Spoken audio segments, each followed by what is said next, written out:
जी, क्या कुछ कहेंगे? स्कूल का बस्ता मिला है आप लोग को चुनाव आयोग द्वारा, क्या कुछ कहेंगे इसको लेकर? देखिए, स्कूल का बस्ता चुनाव चिन्ह हम लोग को मिला है। सबसे पहले चुनाव आयोग को मैं बहुत बहुत धन्यवाद देना चाहता हूँ।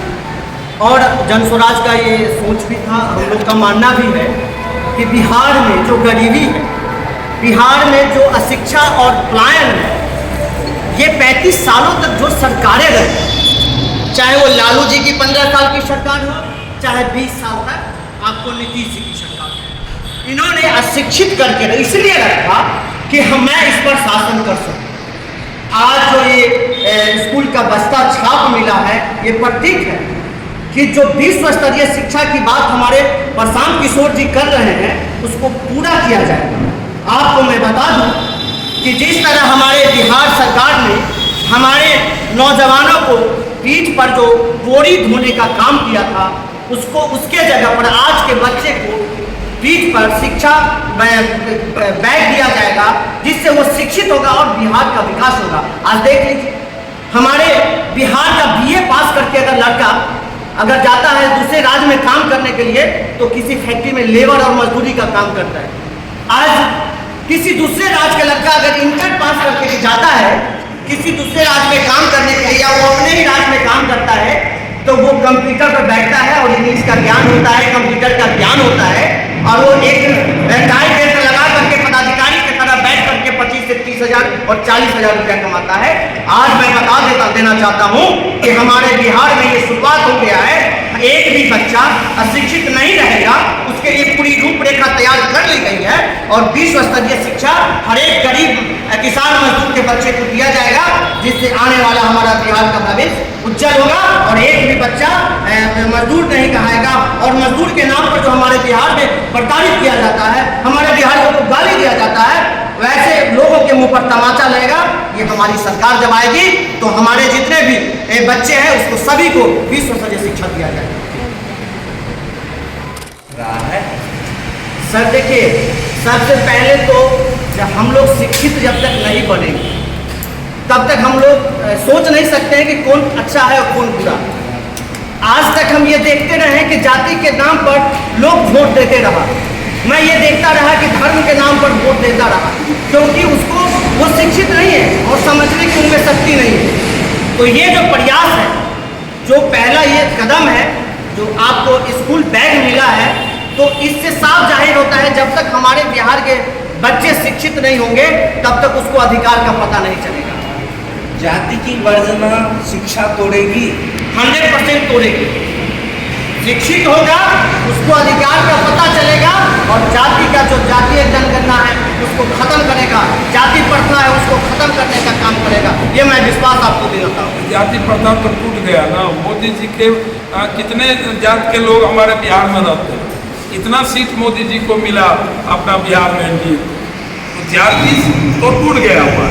हम लोग तो व्यक्तिगत वोट में यही देखे हैं कि एनडीए में मोदी के नाम पर जो वोट मिला, उसमें जाति टूट गया है। ये जो लोग कह रहा है कि जातीय का वोट हुआ, वो लालू जी और नीतीश जी या रामविलास जी की बात नहीं है। यहाँ मोदी जी को वोट किस जाति के लोग दिए? हम सारे लोग रहते हैं, तो जाति टूट चुका है। मेरा सादर नमस्कार है। और बिहार में अब बदलाव की शुरुआत हुई। हम लोगों ने आज चुनाव चिन्ह जो हम लोगों को मिला है, हम लोगों ने मांग करके लिया है, और मांग करके इसलिए लिया है कि हर दुनिया का ताला वो शिक्षा से ही शुरुआत होता है। आज हम लोगों का जो भी कार्यक्रम चल रहा है, जो हम लोग का 5 मुद्दा है बिहार को बदलने का, चाहे वो पलायन की हो, चाहे रोजगार की हो, चाहे स्वास्थ्य सुविधा की हो, चाहे शिक्षा की हो, हर चीज़ शिक्षा से ही शुरुआत होता है। शिक्षा से अगर शुरुआत नहीं होता तो आज दूसरे राज्य की तरफ बिहार भी आज एक अपने आप में बिहार कहलाता, लेकिन यहाँ पर दिनों दिन यहाँ के सरकार ने शिक्षा को लुप्त कर दिया, जिसके वजह से लोग यहाँ गरीबी की दलदल में धकेलते गए और यहाँ पर गरीबी बढ़ता गया।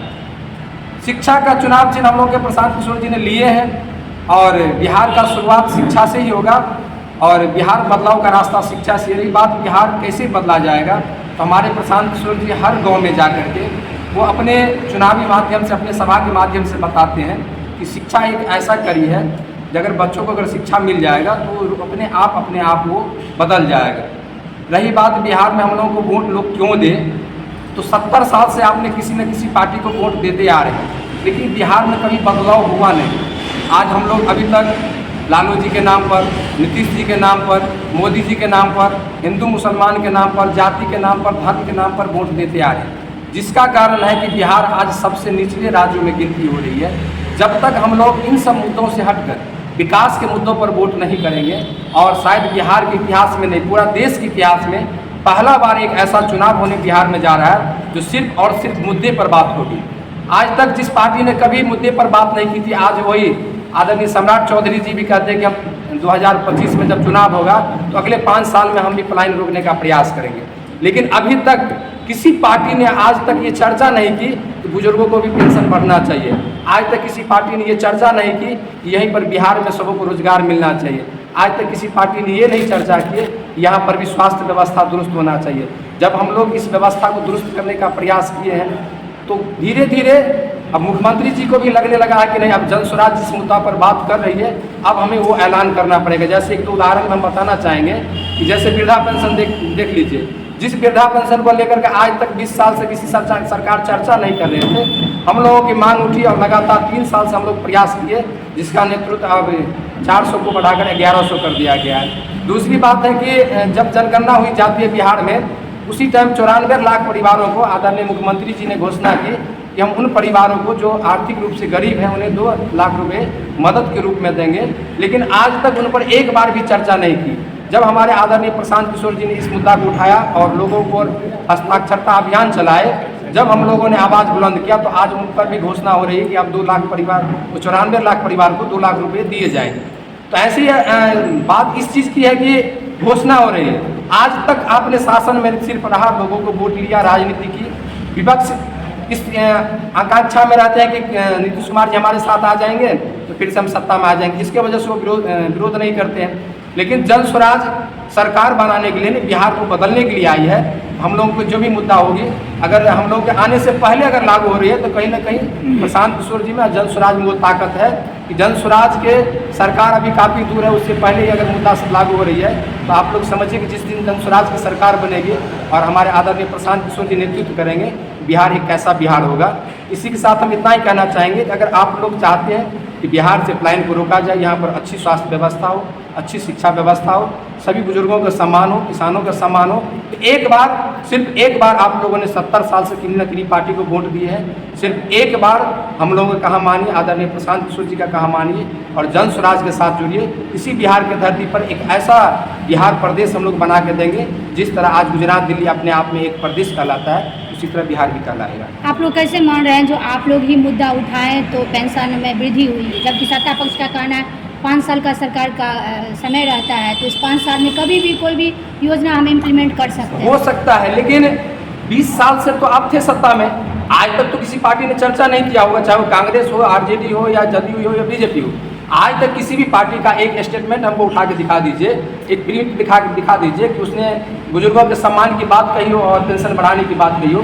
जन स्वराज एक ऐसा पार्टी है जो लगातार 3 साल से धरातल इस मुद्दा को रेंगते रही, जिसका परिणाम आज आया कि 400 से बढ़ाकर 1100 किया गया। और जन स्वराज का जिस दिन सरकार बनेगा दिसंबर में, इस मुद्दा को बढ़ा के 1100 से 2000 कर दिया जाएगा। धन्यवाद।